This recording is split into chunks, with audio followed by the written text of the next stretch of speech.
Tubona umukobwa n'umuhungu bicaye muri resitora nziza cyane, nziza ahagana kuri bariko hejuru, ahantu baba bitegereza viyu y'ahantu hose uburyo hameze, uburyo umujyi umeze.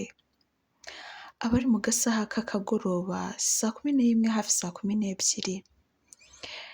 Umukobwa aba yitwa Darlene, umuhungu aba yitwa Keve. Darlene areba Keve mu maso akamubwira ati sheri ndagukunda cyane. Keve akamureba nawe akamubwira ati njye ngukunda birushijeho. Gusa Keve ukabona ko ari bize muri telefone, ari bize kuri mashine, uri kubona ko nyine ari bize somehow. Darlene aramureba aramubwira ati sheri waba wifunzeho gato tukaganira, hari ikintu nifuzaga kukubwira. Keve aramureba aramubwira ati sheri nicyo ushaka kumbwira gituma ntuza bigeze aha ngaha nkafunga ibintu byose. Mukaba mugiye kubana na Sangwa TV show mu nkuru y'urukundo. So please mukore subscribe, share, comment, ubundi tujye tubana buri gihe mu nkuru z'urukundo ku bantu bagiye batandukanye no ku ma family style, utuntu twinshi tugiye dutandukanye. Ubwo Keve afunga telefone, akazimya mashine, agafata Darlene mu ntoki akamubwira ati sheri nguteze amatwi. Akamubwira ati sheri bimeze bite ko mbona ufite ubwoba? Darlene aramubwira ati sheri ibyo ngiye kukubwira ntabwo nzi uko uri bubyakire, ariko ugomba kubyakira uko byagenda kose. Ubwo Darlene yarebye Keve amufata mu ntoki cyane aramubwira ngo nyumve. Keve mu by'ukuri ubona ko afite amatsiko yo kumenya ikintu Darlene ashaka kumubwira. N'ubwa mbere Darlene aba abaye serious mu gihe cyose babanye, amubwira ati mfite icyo kukubwira. Ubwo Darlene yaramwegereye aramureba aramubwira ati sheri ndatwite. Keve aramureba aramubwira ati are you serious? Yes sheri ndatwite. Darlene aramureba n'amarira yatangiye kwizenga mu maso, avuga sheri ko utabyishimiye, ntabwo ubyishimiye ko ntwite? Keve ahita amurekura mu ntoki aramubwira ati kubera iki watuma ibi bintu byose biba? Urabizi sindarangiza kwiga, urabizi uburyo famiye yanjye imeze, urabizi uburyo situation tubayemo imeze, ubu uri kumva hajemo umwana byagenda gute? Darlene ntabwo byumvikana, ntabwo byumvikana pe, uko byagenda kose iyo nda ugomba kuyikuramo, ugomba kuyikuramo. Urabizi ngiye kujya mu kazi, urabizi uburyo famiye yawe imeze, even n'iyanjye urabizi, tubyaye tutari abana, ubwo uri kumva bizagenda gute Darlene? Please ugomba kwihangana ukayikuramo, nta kibazo tuzabyara ubundi, ariko uwo nguwo ntabwo twari twamuteganyije. Please ukore ibyo ngusabye kandi unyumve. Darlene aramureba aramubwira ati sheri kuki dushobora gukuramo umwana wacu koko? Urankunda, ndagukunda, kubera iki? Imiryango kuki ishobora gutuma dukora ibintu tutagakwiye gukora, kandi njye nawe ubwawe twikundanira nta kibazo dufite. Ubwo Darlene yaramurebye abona agize ikibazo gikomeye, biramucanze, yishimye mu mutwe, ubona ko kubyakira biramunaniye. Arahaguruka arazenguruka avuga ati what? Darlene please try to understand me, ni ukuri unyumve mbikuye ku mutima, iyo ndayikuremo ndakwinginze, icyo bisaba cyose, amafaranga bidusaba yose ndayaguha, ariko umbabarire ubikore. Reba nta n'iminsi 3 mfite hano, ngiye kugenda nsubire hanze kwiga, ari nako nkomeza gushaka ubuzima, hiyongeremo umwana sheri? Oya no, ntabwo bishoboka, ntabwo bishoboka pe. Darlene yarebye Keve uburyo acanganyikiwe, ibintu bimurenze, ubona ko nawe nyine abuze icyo arenzaho, biramurenze. Gusa arikaruma, wabonaga ko Darlene we ari proud yo kuba atwite, nta kibazo na kimwe bimuteye, ntiyari yitaye ngo inda izaba hite, ntiyari yitaye ngo umwana azaba hate, ariko we icyo yatekerezaga mu mutwe we ni uko yumvaga ko inda atwite nta kibazo na kimwe imuteye. ubwo baravuze ati reka dufate icyo kurya ari Darlene, Kevin ambwira ati njye nawe nagishobora please, basi reka dutahe ndakwinginze banze njye gutekereza neza. Darlene arambwira ati please calm down darling, wigira ikibazo, ibintu byose biri mu buryo, uko ubishaka niko bizagenda sibyo, humura, suska icyo wansaba cyose nakiguha, ariko humura nzabikora byose uko ubishaka kose niko nzabigenza. Ubwo Kevin yafashe mu ntoki Darlene ambwira ati chérie ndagukunda uburyo buri munsi unyumva, icyo nagusaba cyose urakimpa, niyo nagushyira mu bibazo uremera ukabinkorera, ni ukuri ndagukunda, ntabwo nkubwiye ngo ukuremo iyo nda kuko nkwanze, ahubwo nuko mbona nta buryo dufite. Ubwo Darlene yatumijeho menu bareba ibyo kurya, akoresha udusimpo, ibintu bari burye umwanya muto, ibintu bidatwara umwanya munini bigendere. Ubwo barariye gusa ukabona ntabwo Kevin ari hamwe, byamucanze. Ubwo yaratashye na Darlene arataha, bageze iwabo pe uko bigaragara kwa Kevin ni abakire pe, nta kintu na kimwe babuze, nta na kimwe. Kevin yari umwana wa kabiri iwabo, bari abana batatu ariko we yari uwa kabiri. Darlene yari bucura iwabo, bari bafite abana 4. Kwa Darlene ntago bari bifashije birenze, ariko nta nubwo bari bakennye, babonaga icyo kurya, babonaga buri kimwe cyose, ariko ntago wavuga ngo bari bafite ubushobozi buhagije. Gusa kwa Kevin bari abakire cyane.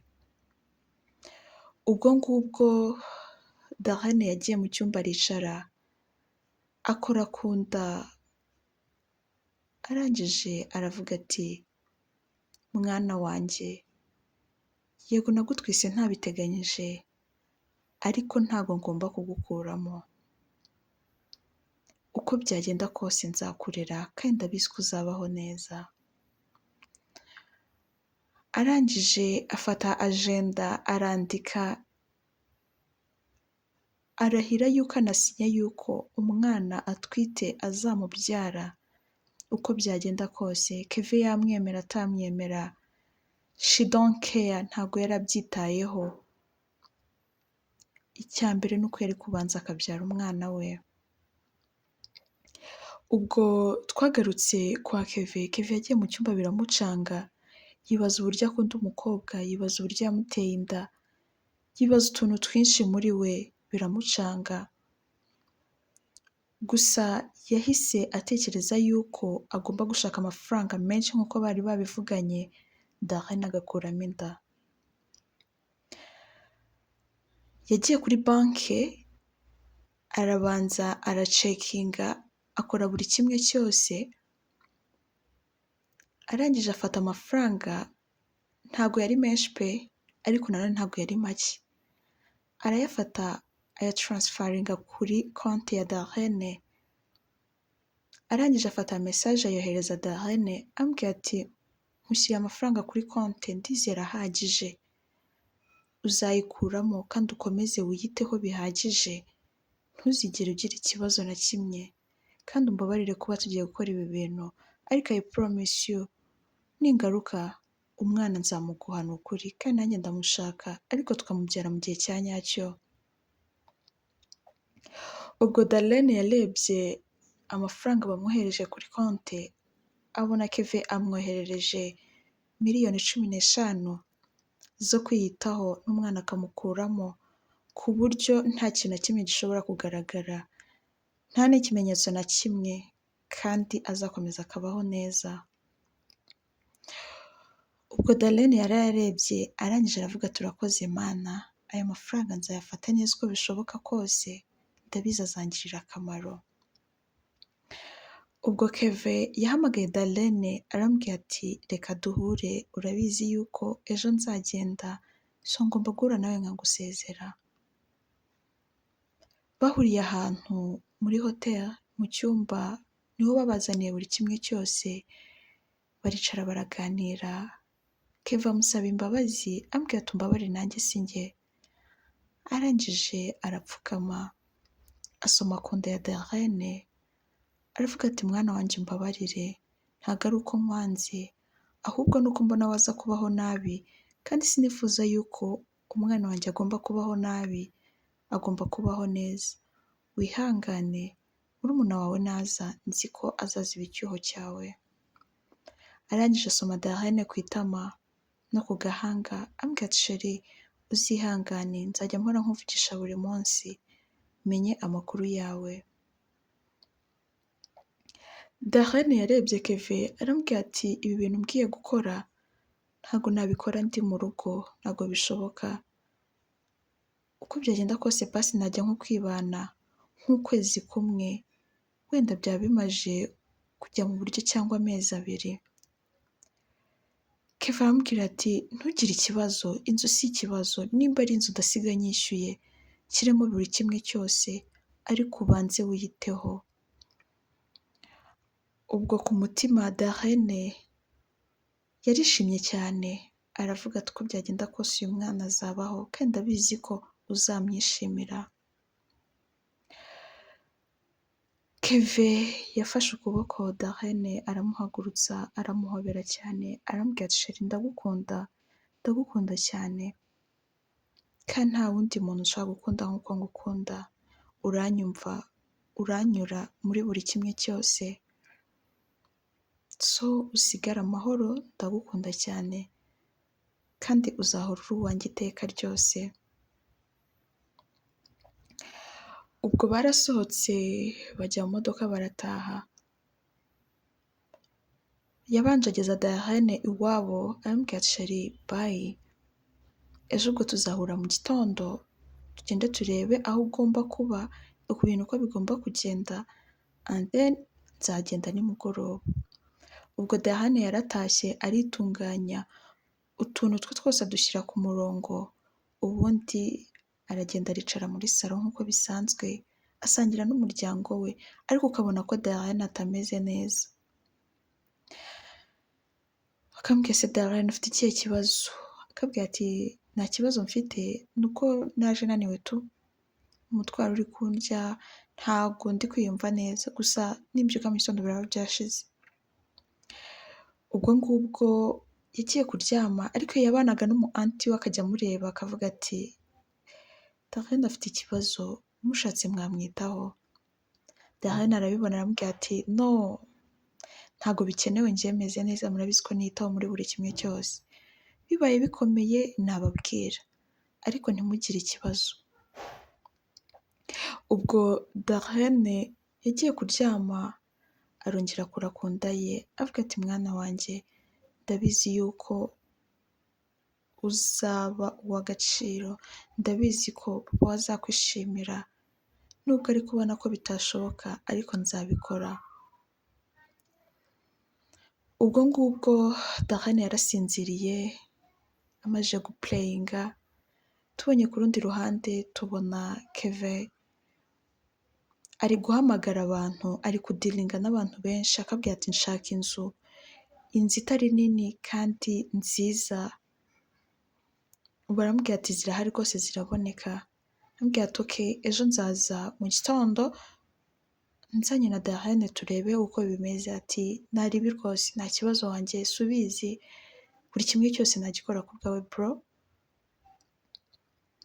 Ubwo Darlene mu gitondo yarabyutse aritunganya, yambaye neza cyane, aberewe pe, yari yambaye ipantaro imurekuye y'itise n'agasengere mo imbere n'agakoti inyuma n'agasakoshi mu ntoki n'udukweto duciye bugufi.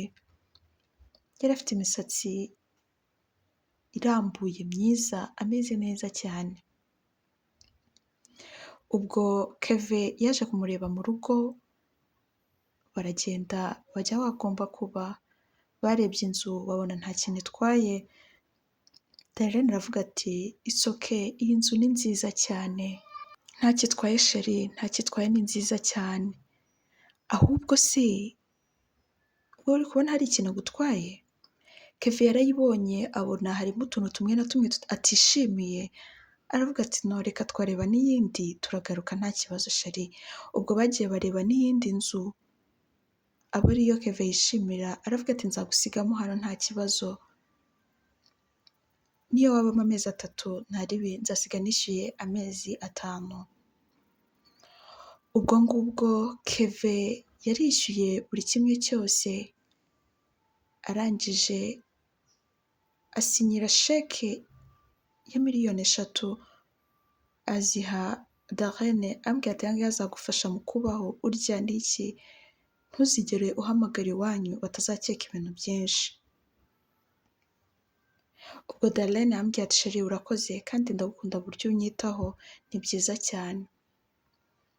Ubwo Darlene yaragiye ajya gusura umushuti we aba ariyo Keve nawe asubira mu rugo ajya kwitunganya.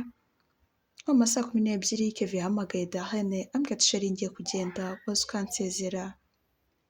Darlene aramubwira ati it's okay baby ndaje mu minota mike cyane. Ubwo Darlene yateze akamoto arihuta ajya kureba Keve, yamusanze iwabo aramuhobera. Iwabo kwa Keve bari bazi Darlene. Darlene yari umukobwa mwiza, mwiza cyane, uteye neza, ufite imico, ufite indangagaciro, buri kimwe cyose yari agifite. Yarabasuhuje arabwira ati muraho neza, ambwira ati Darlene ko watwanze bite? Keve yaraje none ntukiza kudusura? Darlene arabwira ati no, ndabakumbura kandi ndabatekerezaho, nuko mba nabaye bize turi kumwe kuko murabizi ko aba ari bumare igihe gito. Mama wa Keve areba Darlene arambwira ati no it's okay, muba mugomba kuba muri kumwe, twuzajya utureba nta kibazo. Ubwo ngubwo Darlene yahobeye Keve arambwira ati sheri ndagukunda kandi nzakora icyo usize umbwiye. Mama Darlene, Darlene icyo ni igiki Keve akubwiye uzasigara ukora? Darlene araseka arambwira ati no muzacyumva kandi muzakimenya. Mama Keve aravuga ati ndabakunda cyane, ndabakunda ni ukuri. Ubwo basezeye Keve bose baramusezera. Darlene yinjiye mu modoka na Keve yinjira mu modoka. Darlene yaraherekeje Keve kuri airport. Ubwo yaramuherekeje amugeza kuri airport aramusezera. Keve arangije ambwira ati sheri ndagukunda kandi ngukunda buri gihe, nubwo hajemo ako kabazo ariko ndabizi ko bizagenda neza. Ubwo Keve yasezeye Darlene aramusoma ndetse akora no ku nda ariko abantu batabibona, avuga ati sheri ndagukunda, ndagukunda cyane. Ubwo Darlene yaramuhobeye cyane arambwira ati bye, n'undi arambwira ati bye. Ubwo barasezeranaho baragenda. Darlene yarasigaye asigara aho ngaho, yaragiye inzu yagombaga kuyibamo amezi 5 uhereye igihe agiye kuyiberamo.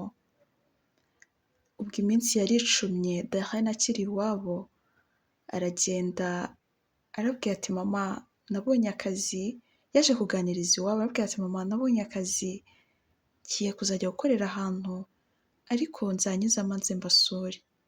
Arambwira ati no Darlene ntabwo wadusiga, uzajya ukora utaha mu rugo ntacyo bitwaye, niyo watasanga he it's okay ariko ugataha mu rugo twe nta kibazo. Darlene aravuga ati ma no, reka ngende nanjye niyiteho ariko nzajya nza kubasura. Ubwo baramusezeye baranamuherekeza aragenda ajya muri ya nzu, buri kimwe cye cyose yarakijyanye aragenda abaho neza cyane, aragenda agura udukoresho twose, buri kimwe cyose. Inda yagejeje amezi 7, buri gihe Keve amuhamagara akambwira ati sheri wihangane nubwo biriya byabaye ariko humura ibintu bizagenda neza. Keve yahamagaraga Darlene yahitaga amera nk'umuntu urwaye, akabwira Keve akambwira ati sheri ndarwaye ni ukuri, ntabwo gukuramo inda byanyoroheye ariko bizagenda neza. Keve akavuga ati sheri ihangane amafaranga nagushirana it's okay nzakohereza ayandi. Darlene aramubwira ati no ntugire ikibazo ndacyafite. Ubwo Darlene yaragiye ajya kugura ibikoresho by'umwana, buri kimwe cyose arakigura. araza abishyira mu nzu, akora icyumba cy'umwana, ajya muri shooting y'umwana afite n'inda, buri kimwe cyose akagikora neza. Yihishe hafi amezi 9 atagera iwabo ndetse atagera no kwa Kevin mu rugo iwabo. Ubwo amezi 9 yaje kugera igihe cyo kujya kubyara, yari afite umushuti we niwe wenyine wari uzi ko atwite inda ya Kevin, gusa Kevin azi ko yayikuyemo. Uwo mushuti we yamuherekeje kwa muganga agiye kubyara, yabyaye umwana mwiza cyane, umwana mwiza umeze neza, yabyaye umwana w'umukobwa. Umwana w'umukobwa yamwise Amora, bisobanuye urukundo. Yaramurebye aramusoma cyane. Papa wa Kabebe, ndavuga Cheikh wa Darlene Kevin, yitwaga Gasana Kevin. Ubwo umwana yahise amwita Gasana Keza Amora. Arangije yandikisha mu irangamimerere byose, ibintu byose arabyandikisha na se aramwandikisha. Ubwo yatahanye umwana aragenda babaho uko nguko. Amafaranga yari agihari pe atarashira. Ubwo Darlene yitaye ku mwana uko bishoboka kose, amwitaho mu buryo bwose ashoboye. Ashaka umukozi akazajya amufasha, ibintu byose bigenda neza. Umwana yakuze azi ko papa we yagiye mu kazi. Always mama yambwiye ati papa yagiye mu kazi nagaruka uzamubona.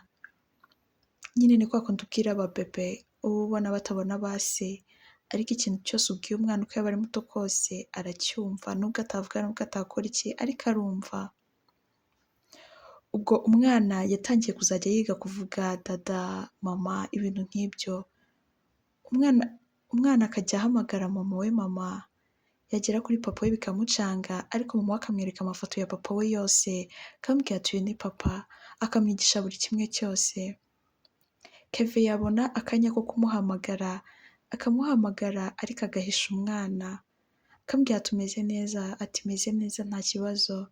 Akamubwira ati sheri uzaza ryari? Aramubwira ati nyuma y'uku kwezi nzaza. Aramubwira ati nta kibazo, n'ubundi amezi yari yashize, kangire ntahe n'ubundi uzaza unsanga mu rugo nta kibazo. Kevin aramubwira ati no nta kibazo, wiyigumyemo ndamuhereza andi mafaranga, nzaza ariho ngusuhuriza ndanagukumbuye cyane. Yes. Darlene aramubwira ati no ntabwo ari ngombwa, uzansanga mu rugo kandi ndabizi ko uzambona. Ubwo Kevin yarabyemeye aratuza. En fait Darlene yari agifite amafaranga, yongeyeho andi mezi 2 ku nzu ayishyura nyir'inzu, gusa aramubwira ati ntuzamvemo ngo ubibwire Kevin. Arangije aratuza. Ubwo ngubwo hashize ukwezi Kevin yaratashye. Ageze kuri airport ni Darlene of course wagombaga kujya kumwakira. Darlene yafashe umwana amusiga mu rugo, asiga amutunganyije buri kimwe cyose, amushyira mu cyumba, ku cyumba cye yanditseho ngo welcome dad. Arangije ajya kuzana umugabo we kuri airport, aramuhobera cyane, aramubwira ati sheri umeze neza cyane, gusa gukuramo inda ndabona byaratumye ubyibuha cyane, byagenze gute? Aramubwira ati sheri no ntabwo nabyibushye cyane, ariko nyine nzasubira kuri gahunda. Ubwo yaramuhobeye barishimana. Kwa Kevin ntabwo bari bazi yuko ari buze, bari bazi ko azaza hashize nk'icyumweru ari mu Rwanda, niko yari yarababwiye. Yashakaga gusipendinga na more time n'umukunzi we. Ubwo yaramudrivinze amugeza mu rugo, bageze muri salo aramusuhuza cyane, ambwira ati sheri karibu. Kevin biramutungura aramubwira ati oh ko mbona hano habaye heza, umva wagira ngo niho waje kwibera neza burundu, utuntu twose turi ku murongo wawe. Abona haciyeho umukobwa aravuga ati usigaye ubana n'undi muntu? Arambwira ati no it's okay, uriya ni umukozi wanjye. Arambwira ati oh wow ni byiza, ni ukuri umeze neza cyane. Ubwo Kevin yicaye muri salo, arambwira ati kanze nkujyane muri dushe. Yagiye amujyanye mu cyumba cye, aragenda aroga amera neza, agaruka muri salo, yari ari kuri mashini hari utuntu ari gukora. Darlene arangije araza ambwira ati Kevin darling ngufitiye surprise, ambwira ati umfitiye surprise? Iyihe surprise umfitiye chéri? Ambwira ati ngufitiye surprise nziza cyane kandi ndabizi ko uri buyikunde. Ambwira ati okay nta kibazo I'm ready, ndashaka kureba iyo surprise. Ubwo yamufunze ku maso aramujyana amugeza imbere y'icyumba, arangije amukuramo agatambaro abona ku cyumba handitseho ngo welcome dad, avuga ati welcome dad ni ibiki? Arangije akinguye icyumba abona umwana uryamye ku buriri mu kaberso ari gukina. Umwana already yari azi kuvuga ariko atazi kuvuga cyane, ni kwa kundi abana baba bazi kuvuga gake gake. Arangije arahita ahamagara ngo dada, oh my god Kevin biramurenga, aravuga ati uno mwana ni uwande? Ararakara ahubwo ahita avuga ati Darlene wanciye inyuma ugiye kubyarana n'abandi? Darlene aramubwira ati please wateruye umwana. Yaramuteruye ariko amuterura atishimye amubwira ati uno mwana ni uwande Darlene? Kubera iki wambabaje? Kubera iki umbabaje? Kubera iki wahisemo gukuramo iyanjye warangiza ukajya gufata iy'ahandi? Basi iyo umbwira ko umushaka cyane nkakureka, ariko ntujye kunca inyuma. Darlene kuki wakoze ibi? Umwana yari yishimye ari kumukora avuga ati dada ibiki? Arangije Darlene yari yateguye umuntu uza kubakorera DNA test kugira ngo bibe confirm umugabo abyemere. Barabimukoreye neza biza ari 99.9% kuri papa we. Yarishimye cyane aravuga ati Darlene waciye muri ubu buzima gute ntahari? Reba igihe cyose nagiye nkaba hanze tutari kumwe, ninde wakwitayeho? Byagenze gute?